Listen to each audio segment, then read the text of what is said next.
যে মানে আওয়ামী লীগ নিষিদ্ধ করা হয় নাই, আওয়ামী লীগের কার্যক্রম নিষিদ্ধ করা হয়েছে, দুইটার মধ্যে তফাৎ কি আসলে? মানে তারা মানে কি করতে পারবে আর কি করতে পারবে না, মানে একজন আওয়ামী লীগ কি করতে পারবে এখন?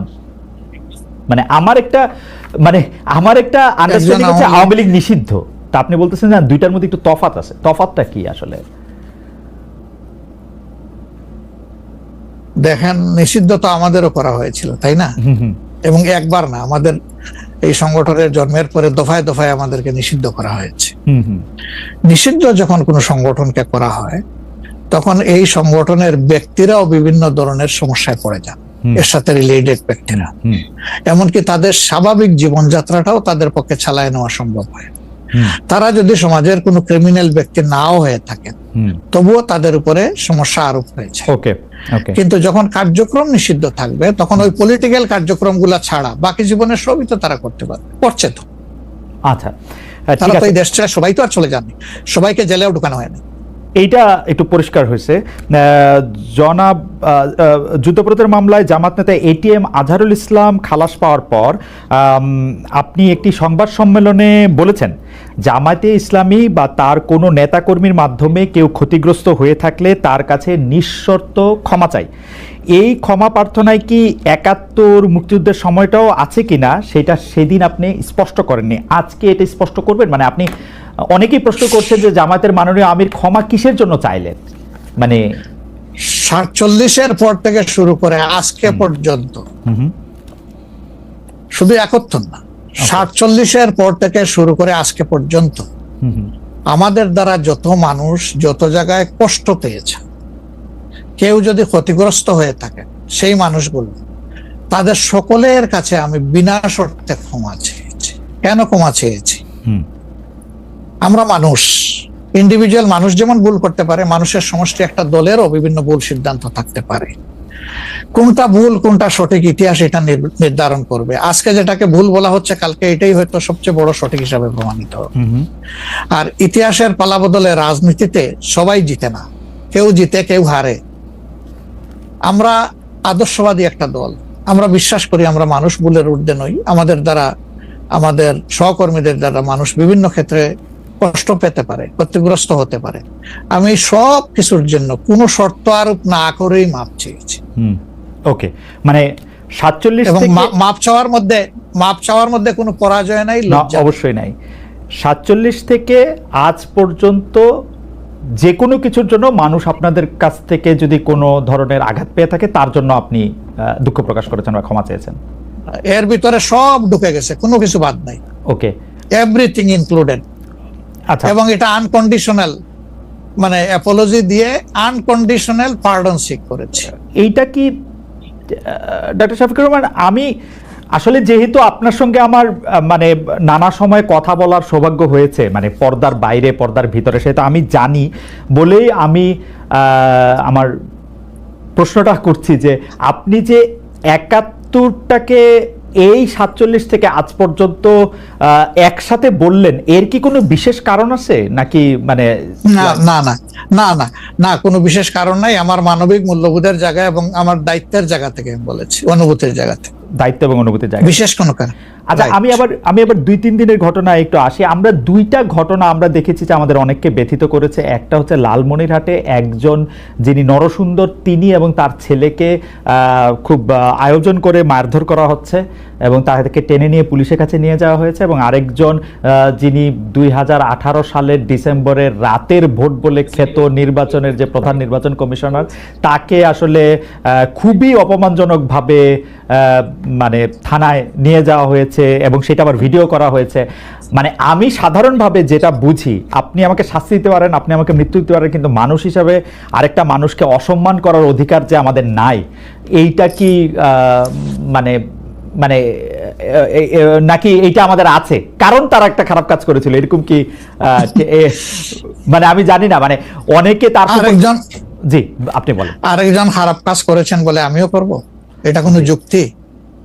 আমি আরেকজনের খারাপে কষ্ট পেলাম, ক্ষতিগ্রস্ত হলাম, এখন আমি সেম অথবা ওয়ার্স দেন দিস আরো খারাপ কিছু করলাম তার সাথে, সেটা কি কোনো মানবিক আচরণ বলে গণ্য হবে? নিশ্চয়ই না। তবে দেখেন, আমরা এটাকে কখনো সমর্থন করি না। কিন্তু পরিবেশ, প্রেক্ষাপট, স্থান, কাল, পাত্র, মানুষ কোনো জিনিসকে যখন লাইক করে না তখন প্রকাশ্যে হয় তার প্রতিবাদ করে, না হয় মনে মনে ঘৃণা করে, অথবা সে শক্তি থাকলে প্রতিরোধ করে। এই 3টা স্টেজ থাকে, এটা হাদিসের ভাষা অনুযায়ী। তো এই অবস্থায় আমরা হয়তো ভিজিবল সেই রকম প্রটেস্ট অনেক ক্ষেত্রেই করতে পারি না, কিন্তু আমরা এগুলাকে মনের দিক থেকে সাপোর্ট তো করি না, আমরা বরঞ্চ মনে করি যে এগুলা আরেকটা অপরাধ। ডেফিনেটলি সিইসি যিনি ছিলেন তিনি তো একজন মানুষ, তিনি এই রাষ্ট্রের একজন সিভিল সার্ভেন্টও ছিলেন এবং উঁচু পর্যায়ে তিনি দায়িত্ব পালন করে তিনি রিটায়ার করেছেন। তিনি নিশ্চয়ই কাজ ভালো করেন নাই, অনেকগুলা খারাপ কাজ করেছেন। সেই সময়টা জনপ্রত্যাশার এগেইনস্টে গিয়ে করেছেন। সত্য তথ্যের উপর না থেকে অসত্য তথ্য তিনি তার সংস্থা থেকে বলেছেন, সেগুলো সব খারাপ। তো তার জন্য তো আদালত আছে, কিন্তু আদালতে যাবেন, আমি তাকে আদালতে নিয়ে যাই, আইনের আওতায় নিয়ে যাই, কিন্তু আইন আমার হাতে আমি তুলে নেবো কেন? এটা তো কোনো অবস্থায় আমরা সমর্থন করবো না। এই জন্য আপনার স্মরণ থাকার কথা, 5 তারিখ রাত্রেই আমরা ঘোষণা করেছি যে ব্যক্তিগতভাবে আমরা কারো উপর থেকে কোনো প্রতিশোধ নেব না, এবং আমরা নেইনি। আমাদের 2-1টা ব্যতিক্রম ঘটনা ঘটেছে, আমরা তাদেরকে শাস্তি দিয়েছি, আমরা ছাড় দেই নাই কাউ। আমাদের এই ঘটনাগুলো র্যান্ডম না, ব্যাপক না, 2-1টা বিচ্ছিন্ন ঘটনা, আমরা কাউকে ছাড় দেই।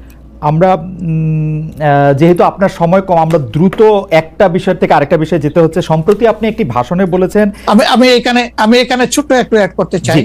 এই যে মব, যেটাকে এখন মব বলা হচ্ছে, এর চাইতে কিন্তু আরো নিকৃষ্ট মব কিন্তু গত 15.5 বছর মানুষ প্রত্যক্ষ করেছে। ইভেন আপনাদের সাংবাদিকদের সাথে হয়েছে, আরো অনেকের সাথে, পলিটিশিয়ানদের সাথে তো এগুলা কোনো ডাল ভাত, কোনো ব্যাপারই ছিল না। সিভিল সোসাইটির মানুষের সাথে, শিক্ষকদের সাথে, কিন্তু ওইগুলা দিয়ে আমরা এটাকে জাস্টিফাই করতে চাই। হয়েছে বলেই আমরা সবাই মিলেই কিন্তু এগুলি প্রতিরোধ করেছি, প্রতিবাদ করেছি। আসলে যে যার জায়গা থেকে প্রচন্ড ভাবে প্রতিবাদ করেছে। আমার মনে আছে ডয়েচে ভেলেতে থাকতে আমি একবার শেখ হাসিনার নাম করে এতবার বলতেছিলাম যে কেন তিনি এটি করবেন, কেন তার এটি সমালোচনা করা যাবে না, এবং কেন তার এটা, মানে আমার মনে আছে যে মানে আমার সাংবাদিকতায় আমি কোনো সময় অ্যাক্টিভিজম করতে চাই না বা অ্যাক্টিভিজমের জায়গা থেকে, কিন্তু এইগুলির প্রতিবাদ আমরা সবাই মিলেই আসলে করেছিলাম, যে যার অবস্থান থেকে। রাজনীতিবিদরা এখনো আমাদেরকে করতে হবে, এখনো যদি আমরা সেই জায়গার মধ্যেই থাকি এবং কেউ কেউ আমরা এটা বলি যে তারা করেছে সেজন্য এটা ঠিক আছে, সেইটার ব্যাপারে আপনার কাছে বিচার দিতে চাইছি। প্রশ্নই ওঠে না, এটাকে সাপোর্ট করা যাবে না। আরেকজন অন্যায় করেছে তাই আমি আরেকটা অন্যায় করবো, এটা চলবে না। আর তাইলে আমরা ভালোর দিকে আগাবো কিভাবে? অ্যাবসলিউটলি আমরা আগাতে পারবো। আপনি সম্প্রতি এক ভাষণে বলেছেন, আরেকটা প্রসঙ্গে যাই, যে সেই গণতন্ত্র হালাল যার মাধ্যমে আল্লাহর বিধান কায়েম করা যাবে, বুলেট নয় ব্যালটের মাধ্যমে যেতে হবে। এটা আপনি বলেছেন হাদিসের রেফারেন্স দিয়ে। আপনার এই বক্তব্যের প্রতিবাদ করেছেন মুফতি ডক্টর সাইয়েদ মোহাম্মদ এনায়েতুল্লাহ আব্বাসী সিদ্দিকী। রোববার ফেসবুক এক পোস্টে দাবি করেছেন যে তিনি হাদিসের সুস্পষ্ট অপব্যাখ্যা করেছেন। আপনি এক লাইনে আবার একটু ব্যাখ্যা দিবেন কিনা? আমি হাদিসের দেই নাই, আমি বলেছি যে ডেমোক্রেটিক যে প্রসেসটা, এটা রাসূল করিম সাল্লাল্লাহু আলাইহি সাল্লামের পরে যারা রাষ্ট্র পরিচালনা করেছেন খোলাফায়ে রাশিদিন, তাদের সময় ছিল, এবং এটা বাস্তবতা আমরা সবাই জানি। হযরতে ওমর খুতবা দিতে দাঁড়াইছেন, সাধারণ মুসল্লি বলছে আমি আপনার খুতবা শুনবো না। কেন শুনবেন না? ওই যে আমরা কুশাগার থেকে কাপড় পাইলাম, আমার কাপড়ে লম্বা জামা হইলো না, আপনারটাই লম্বা জামা হইলো কেমনে? এই তো সেম কাপড় দেখতেছি। তখন তিনি তার ছেলে আব্দুল্লাহ ইবনে ওমরকে বলেছিলেন, বাবা তুমি এবার জবাব দাও। তিনি দাঁড়াইয়া বললেন যে দেখেন, বাবা তো রাষ্ট্রের দায়িত্বশীল, তার সাথে বিভিন্ন বিদেশি প্রতিনিধি দল আসে, এই রাষ্ট্রের সম্মানে আমি বাবাকে বলেছিলাম যে বাবা আমাদের পোশাক 2 টুকরা করে কাটার দরকার নাই, আপনি অনুমতি দিলে আমি কোষাগারকে রিকোয়েস্ট করতে চাই যে আমাদের 2 পিস না কেটে দিয়ে দেওয়ার জন্য, সেটা দিয়ে আপনি জামা বানাবেন। তো আমার বাবা এবং আমার 2 পিস মিলে উনার 1 পিস হয়েছে, এবং তাই উনার জামা লম্বা। তো লোকটা বসে আল্লাহ শুকরিয়া আদায় করে বললেন যে খলিফাতুল মুসলিমিন, এবার আপনি আপনার খুতবা দেন, আমি শুনবো, মন ভরে শুনবো। তো এই দেখেন, এটাই তো বিউটি অফ ডেমোক্রেসি। ওই যে আপনি ফ্রিডম অফ এক্সপ্রেশন বললেন, এর চাইতে ভালো ফ্রিডম অফ এক্সপ্রেশন কোথায় পাবেন আপনি? আমি বলেছি যে না, গণতন্ত্র হচ্ছে এটা কোনো ইজম না, এটা আপনি নিজেও জানেন। গণতন্ত্র কোনো মতবাদ না, it's a way to establish your ism. আপনি যেটা চয়েস করেন, এটা ক্যাপিটালিজম হইতে পারে, সোশ্যালিজম হইতে পারে, কমিউনিজম হইতে পারে, এরকম যেটাই হোক সেটা আপনি করবেন। কিন্তু এটা একটা ওয়ে, এই বাহনের উপরে আপনি চড়ে যাবেন। সেটা যদি আল্লাহর দিন কায়েমের উদ্দেশ্যে হয় তাহলে অবশ্যই এটা মুসলমানদের জন্য হারাম হওয়ার কথা না। এখন আমার কথার সাথে তো ডিফার করতেই পারেন, উনি একজন লার্নেড মানুষ, আমি তাকে রেসপেক্ট করি এবং কারো ডিফারেন্সটাকেও আমি রেসপেক্ট করি, কারণ এটা না হলে তো আপনার ফ্রিডম অফ এক্সপ্রেশন থাকবে না এবং মাল্টিকালচারাল সোসাইটিও বিল্ড আপ করা সম্ভব হবে না। আচ্ছা, অ্যাবসলিউটলি ফাইন। আচ্ছা, আপনি শুক্রবার একটা দলীয় কর্মসূচিতে বলছেন যে দিন কায়েমের চেষ্টা বা প্রচেষ্টা ঐচ্ছিক নয়, মুমিনের উপর ফরজ। আরবার আপনাদের দীর্ঘদিনের একটা স্লোগান হচ্ছে এরকম, আল্লাহর আইন চাই। এখন একটি নতুন প্রচারণা, মানে অনেক দলকেই ক্ষমতায় দেখা যায়, মানে জামাত ইসলামের একটা নতুন প্রচারণা এরকম যে অনেক দলকেই ক্ষমতায় দেখা হয়েছে, জামাতকে একটিবার সুযোগ দেওয়া হোক, আপনারা যদি নির্বাচনে জিতে ক্ষমতায় যেতে পারেন তাহলে কি বর্তমান ব্যবস্থা পাল্টে কোরআন সুন্নাহ ভিত্তিক শাসন বা শরিয়া আইন, শরিয়া ব্যবস্থা চালু করবেন? আসলে দেখেন, কোরআন সুন্নাহ ভিত্তিক মানে অনুশাসন যেটা, এটার ব্যাপারে সমাজের পারসেপশনের ভিন্নতা আছে। আমাদের বাংলাদেশের যে সংবিধান আছে, এই সংবিধানের অনেকগুলা আর্টিকেল, অনেকগুলা ধারা উপধারা কোরআনের সেন্সের সাথে পুরোপুরি মিলে যায়, এটার সাথে কোনো ডিফারেন্স নাই। আবার কিছু কিছু ধারা আছে সেখানে কনফ্লিক্ট, কন্ট্রাডিকশন আছে। ওরকম পরিবেশ পরিস্থিতি যখন আসবে, জনগণের প্রত্যাশার আলোকে এটা মানে সবার সাথে ইন্টারেক্টিভ হয়, সবাইকে সাথে নিয়েই ইনশাআল্লাহ ভালো জিনিসগুলোকে আমরা ইনপুট দেব আল্লাহ চাই। তবে এটাও মনে রাখার বিষয় যে কোরআনী শাসন হঠাৎ করে আল্লাহ তাআলা এস্টাবলিশের হুকুম দেন নাই, it was a gradual process. For example মাদক কিন্তু দুনিয়ার কেউ কিন্তু এটাকে অ্যাপ্রুভাল দেয় না, বাট এটার প্র্যাকটিস সব জায়গায় আছে, এটা বাস্তবতা। তো সেই মদ যখন হারাম ঘোষণা করা হয়, নিষিদ্ধ করা হয়, তখন কিন্তু 3 পর্যায়ে গিয়ে চূড়ান্তভাবে এটা নিষিদ্ধ করা হয়েছিল। তো এটা গ্রাজুয়াল একটা প্রসেস। আপনি একটা ক্রাইম থেকে, দীর্ঘদিনের প্র্যাকটিস থেকে মানুষকে সরাবেন, আল্লাহ তাআলার সেই বিধানকে অনুসরণ করেই আমরা আগাবো ইনশাআল্লাহ। 5 আগস্টের পর থেকে বিএনপির পক্ষ থেকে যেহেতু জাতীয় নির্বাচনের দাবি জানানো হয়েছিল, এটা নিয়ে অনেক তাদেরকে রঙ্গব্যঙ্গ করা হয়েছে। জামায়াতে ইসলামী মাঝামাঝি থেকে ফেব্রুয়ারি ইলেকশনের কথাও বলেছে, রোজার পরের ইলেকশনের কথা বলেছে, রোজার আগেও ইলেকশনের কথা বলেছে, কিন্তু আমরা দেখতে পাচ্ছি জামায়াতে ইসলামী 300 আসনে প্রার্থী ঘোষণা করে ফেলেছে। আপনারা যদি পরে কোনো রাজনৈতিক জোট করেন বা পরে যদি কোনো ধরনের রাজনৈতিক সমঝোতার মাধ্যমে জাতীয় সরকারের একটা আবহ তৈরি হয়, তাহলে কি হবে? আপনারা এখনই জোট ঘোষণা করে ফেলেছেন, সেটা কেমন হলো? আলহামদুলিল্লাহ, এটা আমাদের সাথে যাদের ইন্টারেকশন আছে তারা সবাই জানেন। আমরা বলেছি যে এটা আমাদের অফিসিয়াল ঘোষণা না, এটা হলো প্রাথমিক সিলেকশন, এবং সমস্ত আমাদের নমিনি যারা হবেন তাদেরকে সেম মেসেজ দেওয়া হয়েছে যে জাতীয় বৃহত্তর স্বার্থে যে কোনো সময় যে কোনো পরিবর্তন যে কোনো আসনে আসতে পারে। আমাদের সংগঠন এটার জন্য পূর্ণ প্রস্তুত। প্রয়োজনে আমার থেকেই পরীক্ষা শুরু হবে, কোনো অসুবিধা নেই। আপনার কাছে ছোট একটি পরীক্ষা, সেটি আপনার পরীক্ষা না, আপনার কাছে একটি ছোট পরীক্ষা। আপনি কুষ্টিয়া 3 সদর আসনে জামাত ইসলামের এমপি প্রার্থী হিসেবে ঘোষণা করা হয়েছে জনপ্রিয় ইসলামী বক্তা জনাব আমির হামজাকে, কিন্তু এদিকে আবার জামাতি ইসলামীর শুরা সদস্য জনাব ফরাদ হোসেন রয়েছেন, তার নামও জোরে সোরে শোনা যাচ্ছে। অনেকে বলছেন যে তৃণমূল জামায়াত আসলে পছন্দ করে নাই হঠাৎ করে এরকম একজনকে মনোনয়ন দেওয়া। এই বিষয়টাকে আসলে আপনি কিভাবে দেখেন? শুধু জনপ্রিয় না, নট দ্যাট। আমরা যখন কোনো জায়গায় নমিনি সিলেকশন করি তখন 2টা জিনিস আমরা বিবেচনায় নেই। একটা হলো যে এই নমিনির ব্যাপারে স্থানীয় সংগঠনের যারা নেতাকর্মী আছেন তাদের দৃষ্টিভঙ্গি কি, 2 নম্বর হচ্ছে জনগণের দৃষ্টিভঙ্গি কি। এই 2টা বিষয়কে আমরা বিবেচনায় নিয়েই প্রার্থী সিলেকশন করি। এবং এটা যেগুলো শুনতেছেন, অনেক সময় আমাদেরকে অতি ভালোবাসেন যারা, ওই যে আপনি একবার আমাকে জিজ্ঞেস করলেন যে আপনাদের ব্যাপারে এত বিরোধিতা করে কেন, তাই আমি বলছিলাম যে তারা অত ভালোবাসে তো অনেক বেশি, এই জন্য আমাদেরকে নিয়ে কসলাইতে হবে। জনাব আমির হামজার বিরুদ্ধে যে দুটি বক্তব্য বেশি সামনে আসছে, তিনি একবার বলেছিলেন যে তার 14 গোষ্ঠী সবাই আওয়ামী লীগ করেন। 2 নম্বর হচ্ছে যে এই জুন মাসেও জনাব আমির হামজা নিজ এলাকায় মোটরসাইকেল শোডাউন করেছেন, যেই শোডাউনের রাজনীতি অ্যাপারেন্টলি আপনারা উৎসাহ দেন না, কিন্তু তাকে এটি করতে দেখা যাচ্ছে।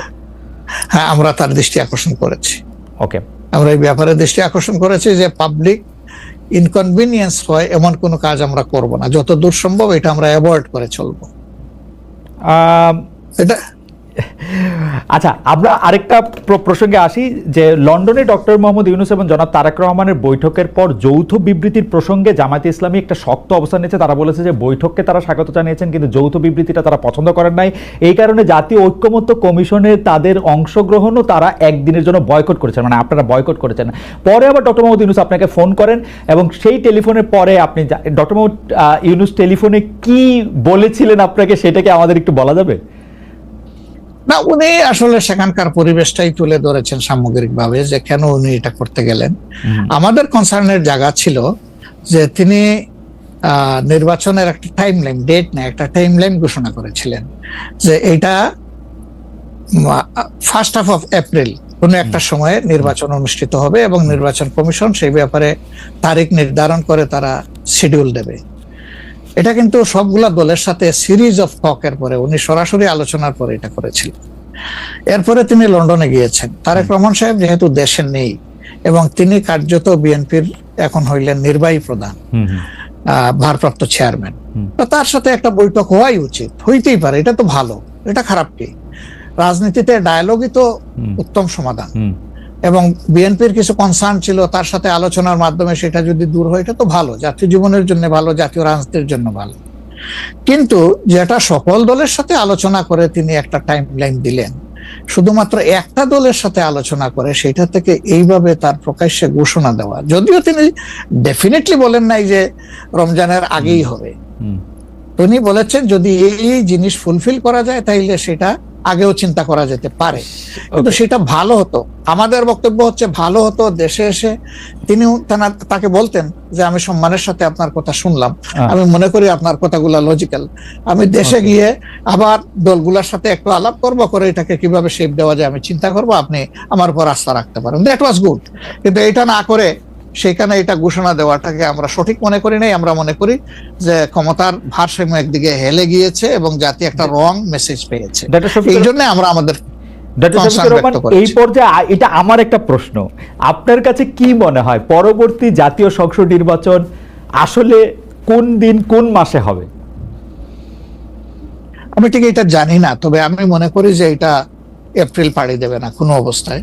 আর ফেব্রুয়ারিতে হলে আমি বলেছি সবার আগে, আপনি বলেছেন যে হ্যাঁ, যে ফেব্রুয়ারিতে হলে এটা বেস্ট, কারণ এই সিজনটা আমাদের জন্য কমফোর্টেবল সিজন ইলেকশনের জন্য। আপনার কাছে কি মনে হয় আপনার মনে কি এরকম একটা সম্ভাবনা আপনি দেখতে পান যে এটা রমজানের পরেও আসলে যেতে পারে? সেই ক্ষেত্রে রমজানের সময় আপনাদের ক্যাম্পেইন করতে হবে। বেশিরভাগ সময় আমরা দেখি যে রমজানের সময় ধর্মপ্রাণ মুসলমানদের অনেকেই আসলে দুনিয়াবি কোনো জিনিসের মধ্যে থাকতে চান না, সেই ক্ষেত্রে ভোটের মানে এখনো কি? আমার মনে হয় যে রমজানে তো আমরা সব ধরনের সব কাজই তো করি, কাজ তো আমরা বাদ দিই না কোনো, রাইট? অফিস আদালত ব্যবসা বাণিজ্য সবই তো করি, খেত খামার যার যেটা আছে। রমজান আমাদের জন্য কোনো সমস্যা না।